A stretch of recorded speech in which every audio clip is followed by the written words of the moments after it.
안녕하세요. 호랑이 굴에 다녀온 여자입니다.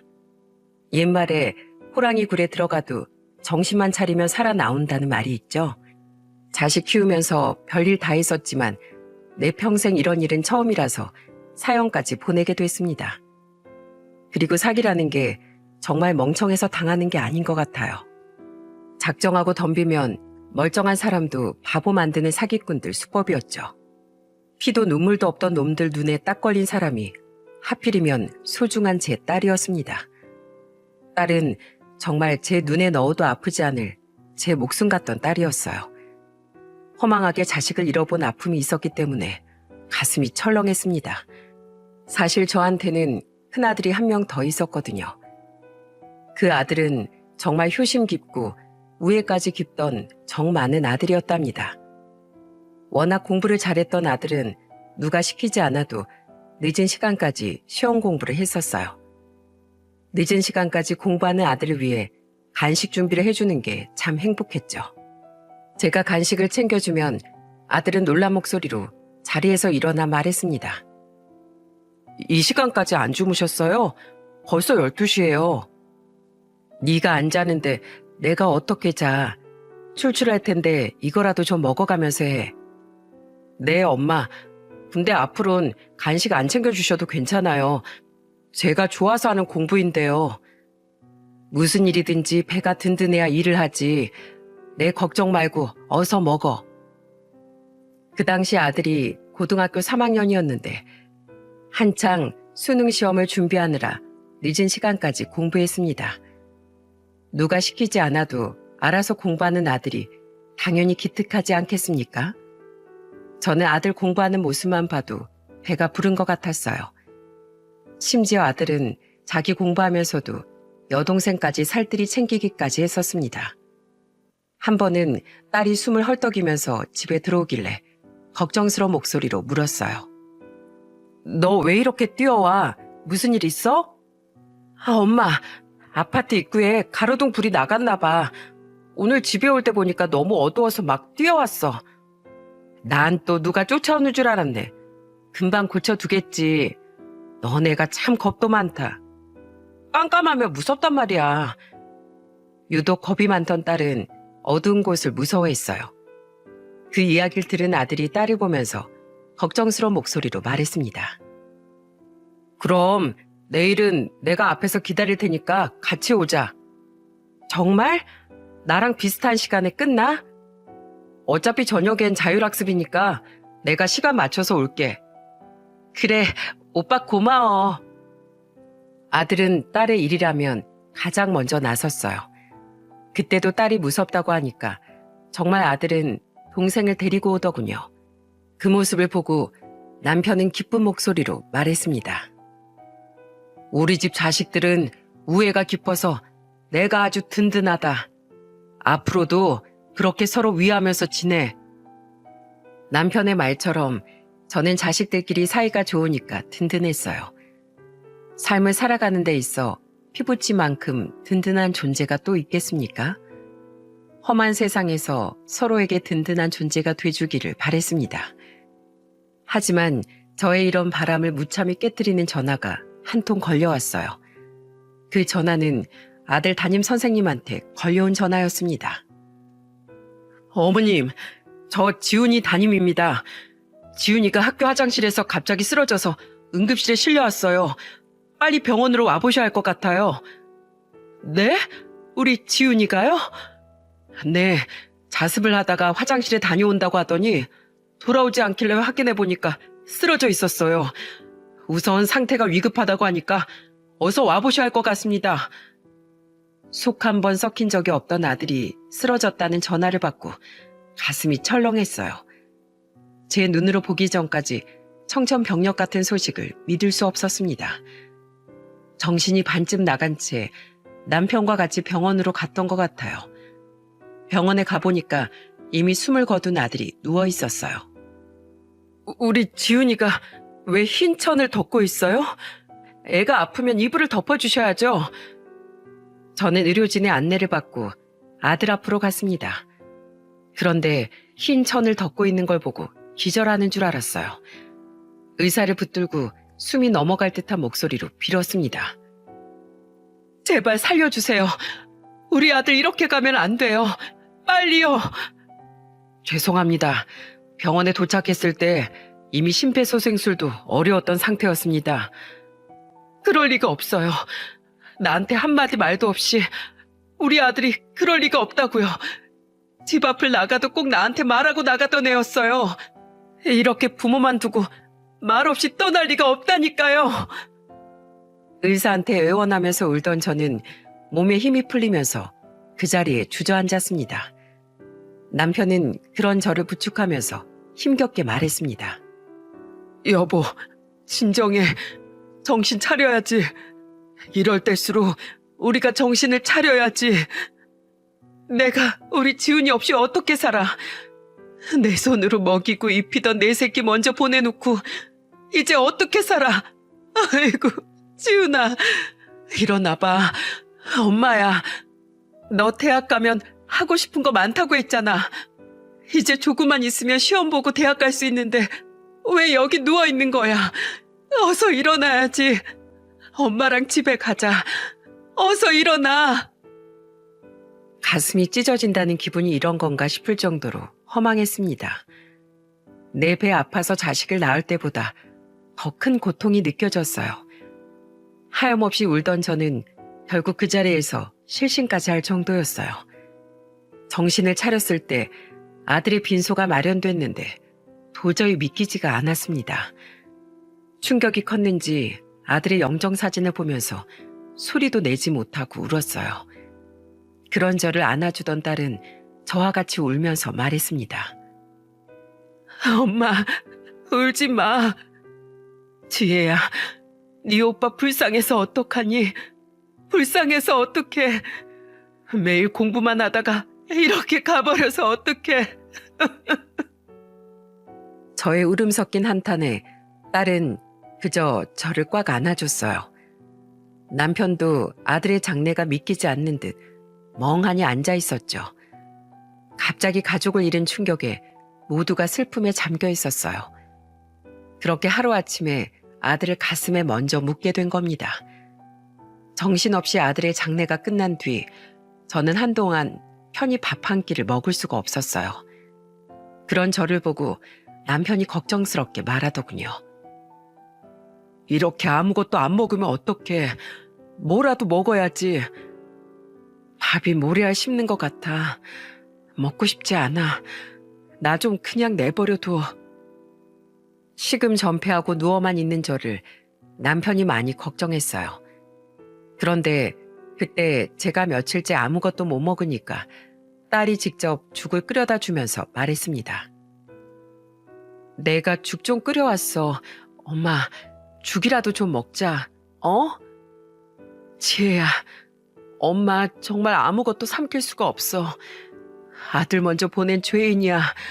다 내 잘못이야. 엄마가 왜 죄인이야. 아니야. 엄마 제발 그런 생각하지 마. 내가 있잖아. 내가 오빠 목까지 더 잘 살게. 아니야. 우리 딸 건강하게 살아. 엄마 눈치 보지 말고. 제 슬픔이 너무 힘들어서 차마 딸의 상태를 살피지 못했어요. 그런데 딸이 제 눈치를 보면서 아들 목까지 열심히 살겠다고 하는 말에 깜짝 놀랐어요. 이러다 딸한테 부담을 줘서 힘들게 할까봐 겁났습니다. 그 후 저는 아들이 쓰던 방을 남편과 딸이랑 같이 정리를 했어요. 그 후 저는 하나뿐인 딸을 애지중지 키웠습니다. 딸이 피아노를 배우고 싶다고 해서 대학 준비까지 도왔어요. 그리고 딸이 학교가 끝날 시간이 되면 아예 학교 앞으로 딸을 데리러 갔었습니다. 딸은 그런 저를 보면서 미안한 목소리로 말했어요. 엄마, 이렇게 매일같이 학교 앞으로 안 와도 괜찮아. 아니야, 엄마가 우리 딸 빨리 보고 싶어서 오는 거야. 그래, 그게 엄마 마음 편하게 하는 방법이면 그렇게 해. 딸이 고등학교 3학년이 됐을 때 저는 늘 딸을 데리러 다녔습니다. 집에서 가만히 딸을 기다리는 시간이 초조했거든요. 그런 저를 잘 알고 있던 딸은 제 마음을 가장 잘 알아줬어요. 그렇게 딸과 저는 친구처럼 가깝게 지냈습니다. 이런 귀한 딸이 어느새 대학까지 졸업해서 피아노 학원을 차렸을 때 너무 기뻤어요. 남편은 딸의 학원을 둘러보면서 뿌듯한 목소리로 말했습니다. 우리 딸이 이젠 어린애들을 가르치는 거야? 당연하지. 아빠 딸 멋있지? 그래, 우리 딸 아주 잘 컸네. 어디 제대로 한번 해봐. 딸은 과외를 하면서 모아둔 돈과 대출까지 좀 껴서 작은 학원을 차렸습니다. 그리 넓은 공간은 아니었지만 딸은 학원에서 아이들을 가르치는 일을 즐거워했습니다. 그런 딸한테 제대로 된 학원 하나 차려줄 형편이 안 되니까 너무 미안했죠. 그렇게 시간이 흘렀고 딸의 학원도 점차 자리를 잡아가고 있었습니다. 그리고 딸이 30 후반쯤 됐을 때 저는 처음으로 딸의 남자친구를 소개받게 됐어요. 딸이 연애하고 있다는 건 알고 있었지만 정식으로 소개받는 건 처음이었습니다. 예비 사위는 저와 남편을 보면서 씩씩한 목소리로 인사했어요. 안녕하십니까? 저는 문용남이라고 합니다. 남편은 씩씩한 목소리로 인사하는 예비 사위를 보고 호탕한 목소리로 말했습니다. 이렇게 만나서 반가워요. 그동안 너무 궁금했는데 이제야 만나게 되네요. 저도 빨리 인사드리고 싶었는데 초대해 주셔서 감사드려요. 아들이다라고 생각하고 말 편히 해주세요. 그럴까? 둘이 만난 진 얼마나 된 건가? 한 1년 됐나? 저희 1년 반 정도 됐습니다. 제가 지혜 덕분에 사업도 번창하고 좋은 영향을 많이 받고 있습니다. 사업한다고 듣긴 했는데 사업을 크게 하는 건가? 점점 늘려가고 있는 중이에요. 제가 조만간 정식으로 사무실에 장인 장모님 초대하겠습니다. 예비 사위는 사업을 하고 있다고 했어요. 남편이 궁금한 듯 물어보니까 사무실까지 소개해주고 싶다고 하더군요.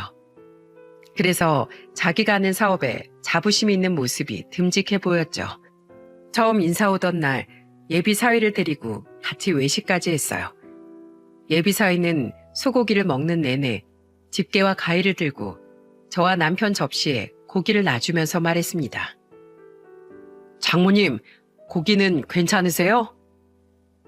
밑반찬도 맛있고 고기도 부드럽고 좋네. 다행이네요. 드시고 싶은 만큼 마음껏 드세요.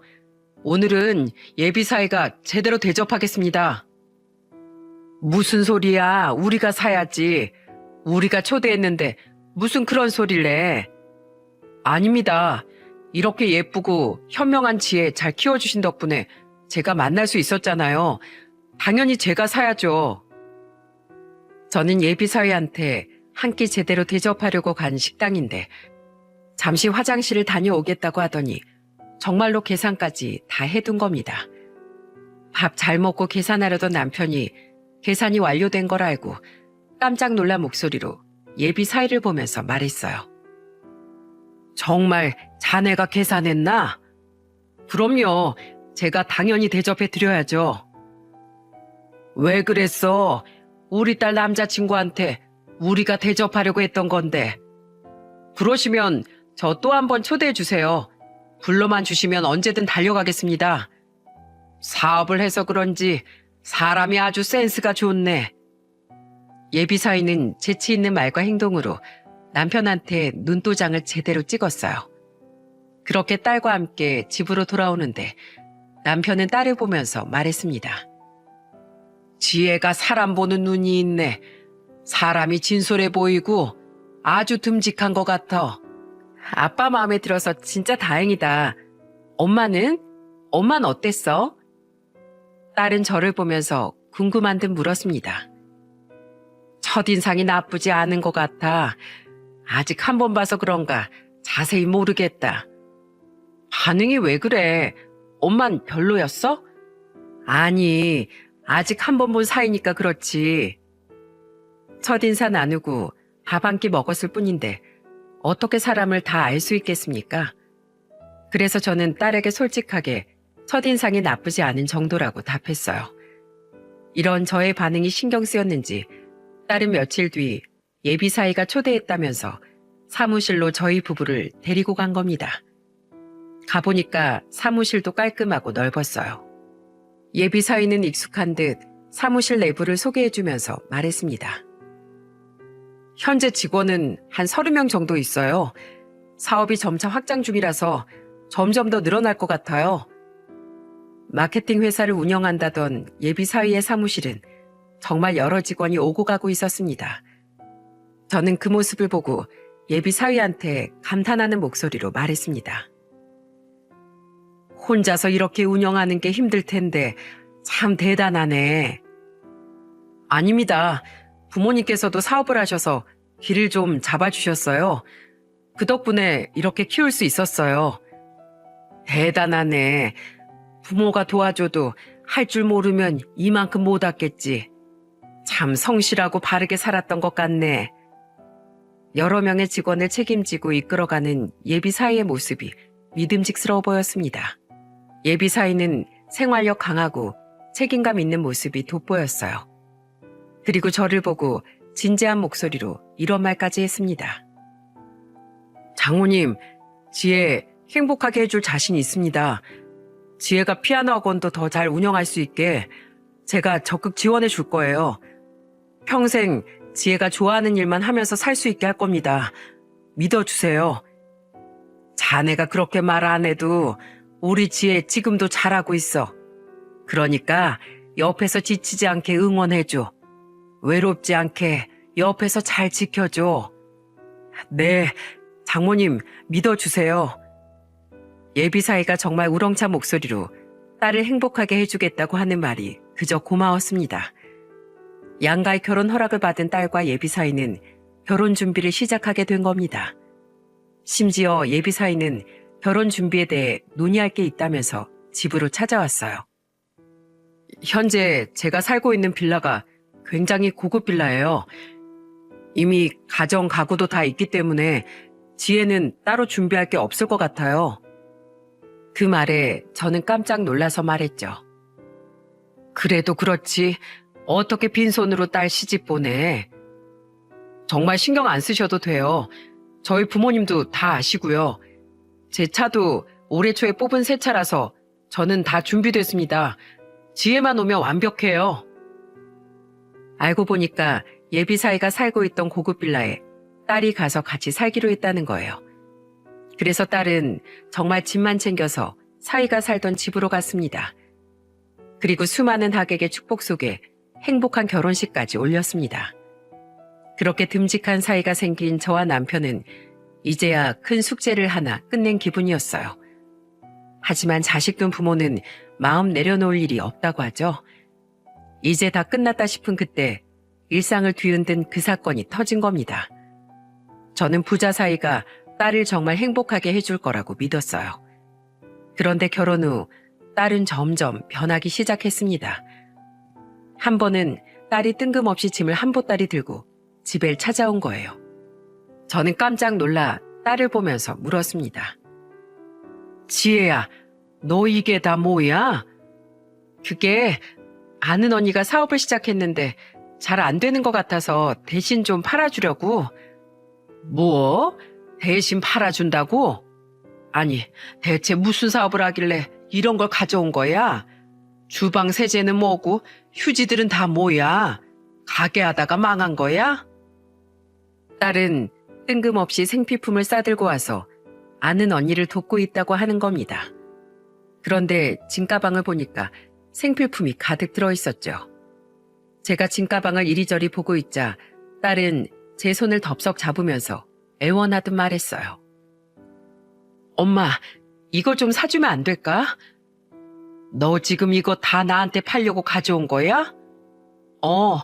그 언니가 사정이 너무 급하다고 해서 어쩔 수 없었어. 난 지난번에 이미 사서 아직 집에 물건이 그대로 있어. 그 언니가 대체 누군데? 네가 왜 이런 걸 대신 팔아주고 다녀? 엄마 제발 이거 받고 나 35만 원만 줘.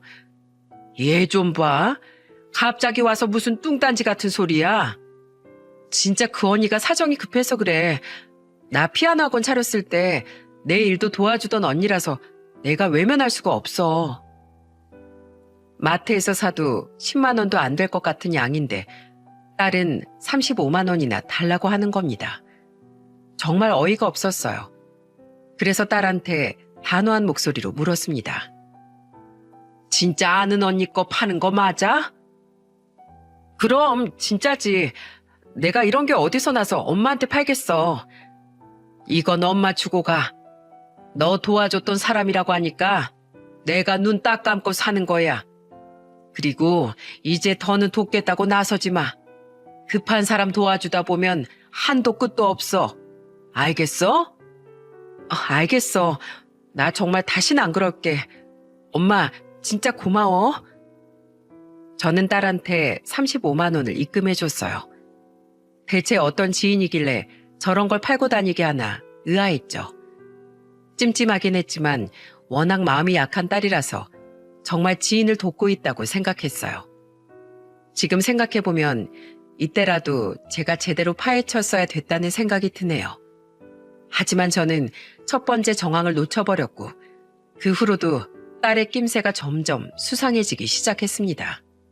그러다가 한 번은 딸한테 반찬을 가져다 주기로 약속했던 날이었어요. 전화를 걸었더니 신호음이 한참 울리더니 딸이 전화를 받길래 저는 의아한 목소리로 말을 꺼냈습니다. 주말에 뭐 하고 있었길래 전화 이렇게 늦게 받아? 내가 요리 좀 한다고 늦게 받았어. 그런데 왜? 왜긴 왜야. 너한테 일 있어야 전화해? 통 연락이 없길래 전화했지. 엄마, 근데 내가 지금 요리하고 있어서 좀 바빠. 누가 오기라도 해? 엄마가 가서 도와줄까? 아니야, 남편이랑 둘이 먹는 건데 오랜만에 내가 저녁 준비 좀 하려고. 엄마, 나 바쁘니까 좀 끊을게. 지혜야. 딸이 급하게 전화를 끊으려고 하길래 저는 이름을 불렀어요. 하지만 딸은 이미 전화를 끊었더군요. 집에 간다고 말하려 했는데 다시 전화를 걸어봐도 받지 않았어요. 그래서 저는 남편과 반찬을 좀 챙겨서 딸의 신혼집으로 출발했죠. 그런데 딸의 신혼집 앞에 도착하니까 들어가는 법을 모르겠더라고요. 그래서 딸한테 전화했더니 아예 전화기가 꺼져 있는 게 아니겠어요? 이걸 어떡하나 막막하던 순간 사위한테 전화가 걸려왔어요. 장모님, 지금 저희 신혼집 오신 거예요? 아, 오늘 내가 지혜한테 반찬 좀 가져다 준다고 했는데 통 연락이 안 되네. 자네 집에 있으면 여기 출입구로 좀 나와줄 수 있겠나? 말도 없이 막 오시면 어떡해요. 여긴 일반 아파트랑 달라서 미리 말을 해줘야 출입이 된다고요. 외부인이 쉽게 들어올 수가 없는 곳이에요. 뭐 그런 집이 다 있어. 그럼 자네만 내려와서 이걸 좀 가져가던지. 반찬은 됐어요. 저희 어차피 밥도 잘 안 해 먹어요. 오늘도 아무것도 안 먹고 그냥 쉬고 있어요. 황금 지혜는 자네랑 같이 밥 먹으려고 요리하고 있다고 했는데 벌써 다 먹고 다 쉰다는 말이죠. 저 피곤하니까 이만 끊을게요.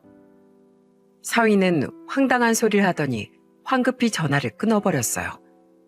딸과 사위의 말이 달라서 저는 당황스러웠죠. 그런데 옆에 있던 남편이 화를 내면서 말하는 겁니다. 지금 뭐 하자는 거야?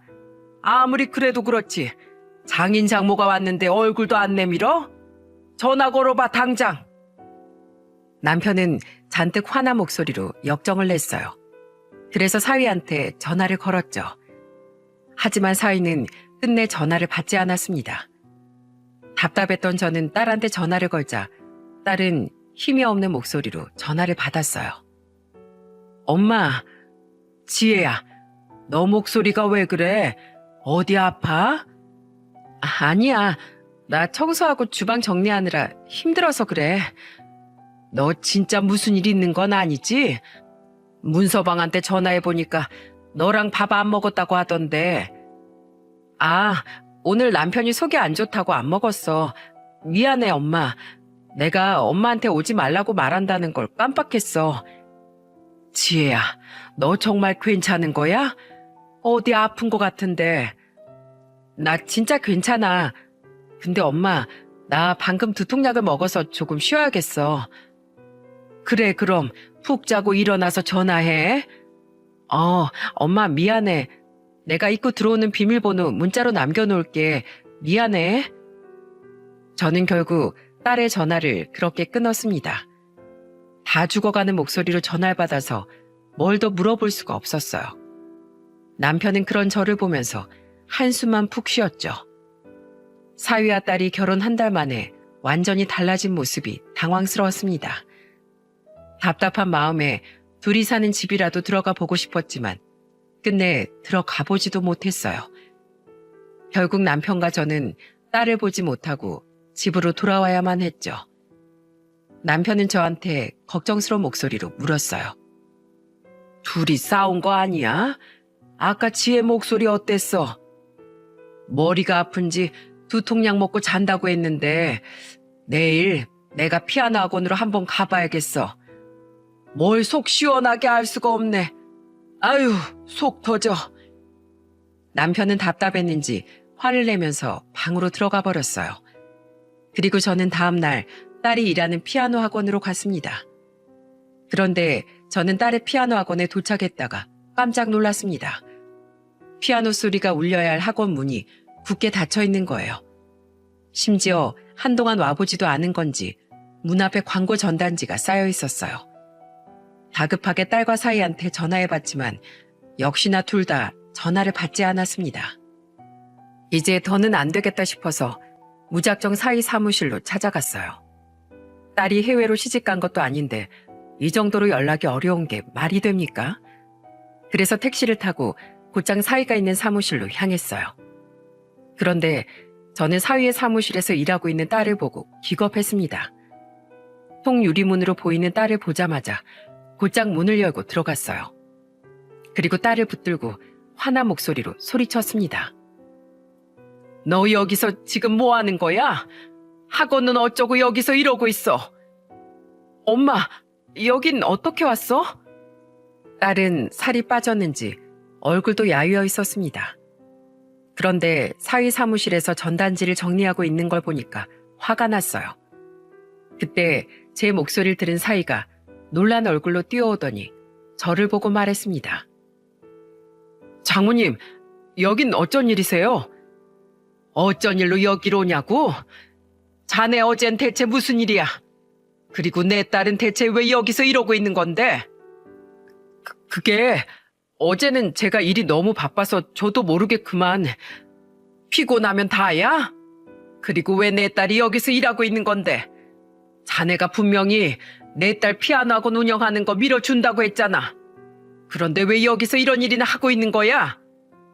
저희 직원 한 명이 갑자기 회사를 그만둬서 일손이 좀 부족해서 그랬어요. 아무리 부부라도 일은 정확하게 해야지. 우리 딸도 엄연히 하는 일이 있는데 자네가 그래야겠어? 저는 사위한테 화를 내면서 소리쳤어요. 살도 빠지고 하고 싶은 일도 못하고 있는 딸의 모습이 기가 막히더군요. 그런데 그때 잔뜩 화가 난 저를 말리는 사람은 안사돈이었습니다. 사돈 오셨어요? 많이 놀라셨죠? 저도 아들 하는 일이 바쁘다고 해서 도와주러 왔어요. 네? 안사돈도 여기 일하러 오셨다고요? 네, 아들이 급하다는데 어떡하겠어요. 며느리도 와서 여기 일하고 있는데 제가 가만히 있으면 되겠어요? 안사돈은 저한테 자기도 사위 일을 도우러 왔다고 말했어요. 그런데 일하는 사람치고 머리부터 발끝까지 너무 화려한 모습이었죠. 그래서 저는 의심스러운 목소리로 안사돈을 보면서 물었습니다. 그런데 일한다는 사람이 그런 굵은 반지를 끼고 하세요? 아, 이 반지 방금 낀 거예요. 오랜만에 얼굴 보는데 갖추고 인사를 드려야죠. 네, 인사 잘 나눴고요. 전 저희 딸이랑 얘기 좀 해야겠어요. 네, 여기서 대화하세요. 저희가 자리 비켜드릴게요. 아니요, 잠깐 나갔다 올게요. 지혜야, 이리 와. 저는 딸을 데리고 사무실 밖으로 나왔습니다. 왠지 그때는 밖에서 딸과 둘이 대화를 해야겠다는 생각이 들었던 겁니다. 저는 사무실에서 조금 떨어진 곳에서 딸을 붙들고 물었어요. 지혜야, 너 무슨 일 있어? 엄마한테만 말해봐. 아니야, 나 아무 일도 없어. 엄마 왜 그래? 지금 네 꼴 좀 봐. 내가 걱정 안 하게 생겼어? 엄마한테만 말해봐. 너 문서방이랑 무슨 일 있는 거야? 아니야, 나 정말 아무 일도 없어. 그리고 학원은 잠시 쉬고 있는 거야. 저 사람 사업 잘못되면 안 되잖아. 저는 딸한테 재차 물었지만 딸은 끝내 입을 열지 않았어요. 그러더니 딸은 저한테 애원하듯 말하기 시작했습니다. 엄마, 내가 부탁 하나만 할게. 부탁? 무슨 부탁? 말만 해. 제발 이렇게 불쑥불쑥 오지 좀 마. 나 엄마 이럴 때마다 미칠 것 같아. 뭐야? 지금 너 나보고 오지 말라는 거야? 내가 여기 괜히 왔어? 네 걱정돼서 온 거잖아. 그러니까 내 걱정하지 마. 그냥 나 좀 내버려둬. 엄마가 이럴수록 나만 힘들어. 너 지금 네 남편 눈치 보는 거야? 딸 키워서 시집 보내놨더니 남의 집 딸 다 됐네. 부모 속은 다 들어가는지도 모르고 자기 살기만 바쁜 것 좀 봐. 네 소원대로 앞으로 연락 안 한다. 안 해. 그때는 딸이 저한테 찾아오지 말라고 하는 말이 너무나 속상했어요. 그래서 저도 모르게 딸한테 마음에도 없는 소리를 잔뜩 해버리고 집으로 와버렸습니다. 남편은 화가 난 채 집에 온 저를 보고 물었어요. 당신 무슨 일 있었어? 우리 딸은 시집가도 철이 안 들어. 시집가기 전에도 예민하게 굴더니 결혼하고도 저러네. 무슨 일만 꼬이면 나한테 화를 내. 왜 그래 또? 당신이 그냥 이해해. 나보고 찾아오지 좀 말라는데 어떻게 이해를 해? 당신도 당분간 지희한테 연락하지 마. 죽이 되든 밥이 되든 살아보라고 해. 저는 남편한테도 괜히 화를 내며 말했어요. 이때만 해도 저는 딸과 엄마 사이에 있을 법한 작은 다툼 정도라고 생각했죠. 아마 딸을 둔 어머님들은 공감하실 겁니다. 하지만 제 딸은 이날 이후 증발이라도 한 듯이 연락이 뚝 끊겼어요. 그렇게 한 일주일쯤 지났던 것 같아요. 딸은 저와 작은 마찰이 생기면 3일을 넘겼던 적이 없었어요. 늘 먼저 연락해서 죄송했다고 사과하던 딸이었죠. 그래서 그때는 일주일씩이나 연락이 안 되는 딸이 의아했습니다. 그러던 어느 날 밤 저는 끔찍한 악몽을 꾸게 됐어요. 어두운 동굴 같은 곳에서 딸이 서럽게 울고 있는 거예요. 꿈속에서 저는 울고 있는 딸한테 달려갔습니다. 어둠 속에서 혼자 울고 있는 딸의 얼굴을 닦아주면서 다급하게 물었어요. 지혜야, 왜 울어? 너 몸에 상처가 왜 이렇게 많아? 엄마, 살려줘. 엄마, 나 좀 제발 찾아줘. 딸은 저한테 살려달라면서 애원했습니다. 그런데 그 순간 누군가 제 손목을 탁 잡았어요. 바로 먼저 떠난 아들이었죠. 지훈이는 저를 똑바로 쳐다보더니 단호한 목소리로 말했습니다. 지혜는 이제 제가 데려갈게요. 엄마가 지혜를 찾아주지 않아서 저랑 가야 할 것 같아요. 안 된다, 지훈아. 아니야, 엄마가 지혜 찾을게. 지혜 데려가지 말어. 왜 그랬어요? 왜 지혜를 그냥 두신 건데요? 아니야, 아니야. 저는 그 순간 잠에서 확 깨버렸어요. 식은땀이 다 날 정도로 저는 꿈속을 한참 헤맸던 것 같습니다. 그런 저를 보고 남편은 놀란 목소리로 물었습니다. 당신 괜찮아? 악몽 꾼 거야? 아무래도 지혜가 이상해, 여보. 우리 지혜한테 가보자. 그때 지혜가 출입구 들어오는 비밀번호 문자로 보내준 문자 아직 남아있어. 당신 괜찮은 거야? 그래도 아침부터 신혼인 딸네 집 가는 건 아니지 않아? 지금 그게 문제가 아니야. 얼른 가봐야겠어. 내 눈으로 직접 봐야겠다고. 악몽을 꾼 저는 당장 딸이 잘 있는지 봐야 안심이 될 것 같았어요. 그래서 저는 곧장 딸의 집으로 향했죠. 떨리는 손으로 딸이 보내준 문자를 확인하고 입구로 들어갔습니다. 엘리베이터를 타고 올라가는 내내 저는 손이 떨려왔어요. 엘리베이터 문이 도착하자마자 저는 곧장 딸의 집 초인종을 눌렀죠. 그런데 아무리 눌러도 인기척이 없는 겁니다. 답답한 저는 현관문을 주먹으로 내리치면서 소리쳤어요. 지혜야, 엄마야, 문 좀 열어봐. 지혜야. 여보 왜 이래? 내가 전화라도 해볼게.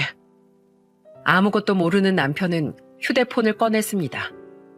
그런데 그때 옆집 문이 열리더니 옆집 여자가 저를 보고 놀란 목소리로 말했어요. 그 집 빈집인데 거기서 뭐 하세요? 빈집이라뇨? 여기 우리 딸 신혼집이에요. 그 신혼부부 급히 이사 갔는데요. 이사를 갔다고요? 어디로요? 그건 저도 모르죠. 어머님은 모르세요? 저는 옆집 여자의 말에 대답할 수가 없었습니다. 남편도 그제야 심각성을 깨닫고 저한테 불안한 목소리로 말했어요. 여보, 얘네들 전화를 안 받아. 진짜 무슨 일 있는 거 아니야? 안 되겠어. 우리 그 회사 찾아가 보자. 남편과 저는 급히 아파트를 나와서 사위 회사로 향했습니다. 가는 내내 저는 두 손을 모아서 아무 일도 없기를 기도했어요. 하지만 사위 회사에 도착한 저와 남편은 그야말로 입이 떡 벌어졌습니다. 일주일 전만 해도 사무실이었던 자리가 텅 비어 있는 거예요. 저는 놀란 목소리로 남편을 붙들고 물었습니다. 여보, 주소 잘못 찾아온 거 아니야? 여기 분명히 사무실이 있었잖아. 그러니까 여기가 맞는데. 아니, 대체 이게 무슨 일이야? 여보, 경찰 불러, 경찰, 빨리. 제 말에 남편은 경찰에 신고했어요. 신고를 받고 출동한 경찰은 저희가 하는 말을 듣더니 재차 확인하듯 물었습니다. 여기 사무실이 있었다는 말씀이시죠? 네, 맞아요. 분명히 여기 사이간의 사무실이 있었다고요. 우선 조사를 좀 더 해봐야 알겠지만 다단계가 의심스럽네요. 다단계요? 일주일 만에 사무실이 증발하듯 사라졌으면 그것밖에 없어요. 우선 조사해보고 연락드릴게요. 그럼 제 딸은요? 딸도 없어졌는데요. 걱정 마세요. 일단 사건 접수됐으니까 저희가 연락드릴게요. 그렇게 경찰은 조사를 해보겠다면서 가버렸어요. 그 순간 그대로 경찰만 믿고 기다릴 수 없었습니다. 저는 경찰에 신고한 후 흥신소에도 의뢰했어요. 딸이 사라졌는데 제가 가만히 기다릴 수가 없었죠. 그런데 여러분들 중에 누가 더 빨리 찾았는지 아시나요? 흥신소가 더 빨리 저희한테 연락을 줬습니다. 저희가 의뢰하고 며칠 지나지 않았는데 담당 직원한테 바로 연락이 온 겁니다. 그래도 연락을 기다리는 동안 애가 타서 잠도 오지 않았어요. 핸드폰만 끼고 연락만 애타게 기다렸죠. 그런데 며칠 만에 연락 온 흥신소 직원은 어이없다는 목소리로 말하기 시작했어요. 놀라지 말고 들으세요. 그 사위라는 사람 완전 꾼이에요, 꾼. 예? 꾼이요? 사위가 마케팅 회사를 한다고 했었다고 했죠? 네, 맞아요. 요즘에 마케팅 회사로 둔갑한 다단계가 많은데 그 사위라는 인간도 다단계 네트워크 마케팅을 하던 거였어요. 그게 뭔데요? 제가 우선 사위가 도망간 곳 찾았고 거기서 찍은 영상부터 보내드릴게요. 이거 완전히 가족들끼리 똘똘 뭉쳐서 하는 다단계예요. 저희 직원이 직접 잔입해서 몰래 찍은 영상이에요. 저는 직원의 말에 한 대 얻어맞은 것 같았습니다. 전화를 끊고 전달받은 영상을 확인해보니 진짜 기가 막히더라고요. 그 영상에는 사위놈이 사람들을 모아놓고 제품 홍보와 회사 홍보를 하고 있었습니다. 여러분, 돈을 쉽게 많이 벌고 싶으시죠? 제가 오늘 여러분들에게 마지막 기회를 드리려고 이렇게 좋은 제품 가지고 왔습니다. 여러분들은 이 제품을 판매하시고 홍보를 많이 해주실수록 계급이 올라가게 될 거예요. 한 단계씩 올라갈수록 수당 금액도 상승합니다. 그리고 추가로 지인을 추천할 경우 추가 수당도 저희 두둑하게 반드시 챙겨드리겠습니다. 부자가 되고 싶으시다면 반드시 저를 믿으셔야 합니다. 그 영상을 보니까 정말 다단계 느낌이 확 났습니다. 영상을 보니까 사이 뒤에는 사돈 부부도 서 있었습니다. 알고 보니까 사람들을 끌어모아서 물건을 판 뒤에 또 다른 지인들까지 끌어오게 만드는 구조였어요. 그런데 그 영상 어디에도 딸이 보이지 않아서 저는 초조했습니다. 경찰과 한참을 달려간 끝에 사무실을 급습했어요. 경찰이 들이닥치자 그 자리에 있던 사람들이 모두 도망을 치기 시작했습니다. 저는 가장 먼저 사이놈을 찾았고 사이놈은 노트북을 챙겨서 달아나려다가 저한테 딱 걸리고 말았어요. 사이놈을 보고 경찰을 보면서 소리쳤습니다. 여기 있어요. 사기꾼 이 사람이에요. 저기 도망가는 아줌마 아저씨도 한패예요. 빨리요. 저와 남편이 소리치면서 말하니까 같이 온 경찰들이 재빨리 달려가 세 사람을 각자 붙들었습니다. 그 와중에도 사이놈은 억울하다는 듯 말했어요. 선량한 시민 이렇게 막 체포해도 됩니까? 예? 뚫린 입이라고 아무 말이나 하는 사이놈을 보고 화난 목소리로 소리쳤습니다. 뭐? 선량한 시민? 불법 회사 차려놓고 사기치는 놈이 선량한 시민? 내 딸 어디다 숨겼어? 내 딸 내놔! 몰라요. 나도 모른다고요. 사이놈은 모른다고 뻔뻔하게 소리쳤어요. 그때 경찰들과 남편은 그 건물을 구석구석 뒤지고 다녔죠. 딱 보니까 사이놈은 쉽게 입을 열지 않을 것 같았습니다. 그런데 그 순간 한 경찰이 소리쳤어요. 여기 여성 피해자가 있습니다. 그 소리를 듣자마자 저는 바로 달려갔습니다. 그곳은 바로 사기꾼 일당들의 숙소였어요. 저는 낯선 곳에서 벌벌 떨고 있는 딸을 보고 눈물을 흘리면서 소리쳤습니다. 지혜야, 엄마야, 엄마 왔어. 엄마, 나 좀 살려줘, 제발. 괜찮아, 엄마 왔어. 이제 다 괜찮아.